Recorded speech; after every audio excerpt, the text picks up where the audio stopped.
dangers of positive only treat-based dog training. You see all this online. I'm sure you have if you have a dog and research dog training, scientifically based uh, dog training, treats only, no punishment, and only using treats, clickers, or whatever. I mean, it's just such crap. Lying to people really hurts a lot of families. This is why I'm going to speak out about it, because I know that it hurts a lot of people into thinking that there are no tough dogs out there, and every dog can be trained to the same level. So it's outcome based philosophy, and it's a bunch of crap. You're hurting a bunch of people who is going to adopt a dog under the premise that every dog can be changed and trained, and every dog uh, is an individual, or it's it hurts people because people can't make an informed decision when they go to rescue certain dogs. Certain dogs do not belong with certain people, with certain families. Are there people that can handle tough dogs? Yes. But you should not. If you are a rescue or a shelter, you can't adopt a working breed, a terrier, a young dog to an elderly couple and think it's going to be all rainbows. They're not really interested in providing a family with a great dog. They're only interested in dog turnover. So, okay, let's talk about positive only and why it hurts more than it helps. It hurts once again because people cannot make an informed decision on whether the dog is right for them or not. Are there people with personalities, again, that can be assertive enough to have tough breeds? Yes. Are there people who aren't assertive enough to have certain breeds? Yes. And that's what's most important. We have to be able to protect our children. We have to be able to protect our community, and we have to be able to protect ourselves. And the numbers show that we're not doing a very good job of helping people make an informed decision on what breed or what dog uh, that is right for their family. And then dogs keep getting returned over and over and over and over and over and over again. Because once again, these people who are adopting them out are not making people aware, or maybe they don't know, but maybe they don't care to know enough.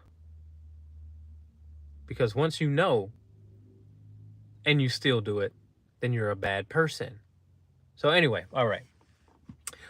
Every living thing on this planet has to face some sort of punishment. Everything. And I made this post on Facebook, but everyone and everything uses force, whether that be through talking or physical, verbal or physical. There's a lot of force being used. You have to make sure you are a balanced person if you're going to be using balanced training methodologies or practices. If you're not a balanced person, you won't get good results, and you'll end up weaning out your own self anyway, because people will stop coming to you. But in order to create balance, there has to be, on one hand, positive reinforcement, and then on the other hand, punishment in the form of boundaries. It's not, there's no physically trying to hurt the dog or anything like that. But when a dog jumps on you, they're using force. So to suggest that we don't need to use force because they don't use force, yeah, they do. They start fights with each other all the time. They get violent with each other. The cool thing about people who are good with dogs is that we don't have to be that violent to get that point across, but we do have to set boundaries. And again, a very small example would be to ask your dog to tell your dog that it's not okay to jump on you. It's a very simple yet complicated issue in the dog training world. Yes, you can be physical with your animal. They are physical beings. They're predatorial. They're not even submissive animals. They're submissive within, but they're still predatorial. And so when you do start working with dogs who are task oriented, their assertiveness makes them good at their job. So once again, treat training by itself is only going to create a pushy dog about treats. And then when you get into the real world where treats don't matter as much, first of all, that is to assume if you want to train every dog with treats, that is to assume that every dog has the same appetite. It's appetite dependent training. And if you work with enough dogs, you'll know that some dogs don't give a darn about a treat, a toy, a ball, nothing. Once their stress level is so high, some dogs could care less about that stuff. So then what you going to do? Positive only trainer? What you going to do? Is this in the States? Why is the driver's seat on the right side? The driver's seat is not on the right side. It's just a camera. But anyway,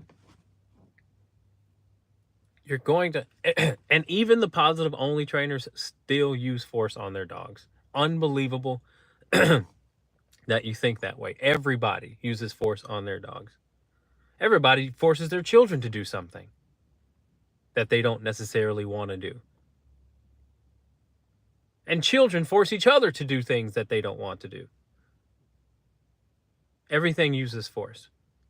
Every mammalian species, lions, tigers, bears, they all use force and punishment in the form of a boundary, though.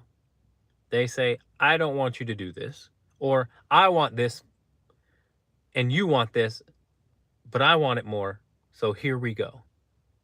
And that includes mating, resources like water and food. So it's common sense here, folks.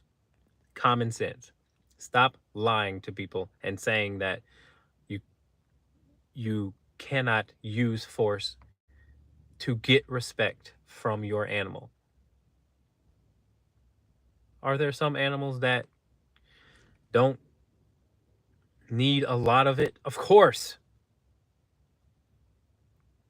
But there are some that need plenty of boundaries in order to maintain balance. That's all I'm saying. And treat training, for one, again, really creates an anticipatory dog that only cares about the treat and nothing else. Doesn't care about you. So let's skip that part of trying to actually develop a respectful relationship between dog and owner. Let's feed him a bunch of treats to hope that he does what I tell him to do, or he doesn't do what I don't want him to do, which is bark at that dog. But you can't persuade a dog out of their own fear. You're not going to distract a dog out of their own fear. You're not going to try to divert their attention out of their own fear. They're fearful because, they're concentrated on that fear because it makes them afraid. They're afraid. So nothing else matters. All right. So again, one last thing. Treats create anticipatory in dogs, which is really bad for the reactive, aggressive type dogs. When you When you give in to a dog that goes, where's my treat? Where's my treat? Where's my treat? Where's my treat? And you give it to him and he goes, where's it again? Where's it again? I need it again. I'll do it. I'll do what you want me to do, but I need that treat. That's like giving a drug addict some drugs just so they don't do anything they don't want you to do. They don't do anything you wouldn't want them to do. Here's some money. Go get your high because I don't want you to be homeless or sleep on the streets or kill yourself, whatever. So that's what treats do. That's why it's unbelievably a big scam and lie to tell people that they shouldn't use force or they shouldn't use punishment. Everything operates on punishment. Even we do. We don't drive drunk because there's a consequence and we would be punished for it. We don't go around slapping people because there would be a huge consequence for it. And those who do get a huge consequence for it. And sometimes talking isn't enough. So let me know your thoughts. Leave a comment in the section if you like, but don't forget to like, please subscribe, and we'll see you guys in the next one. Peace.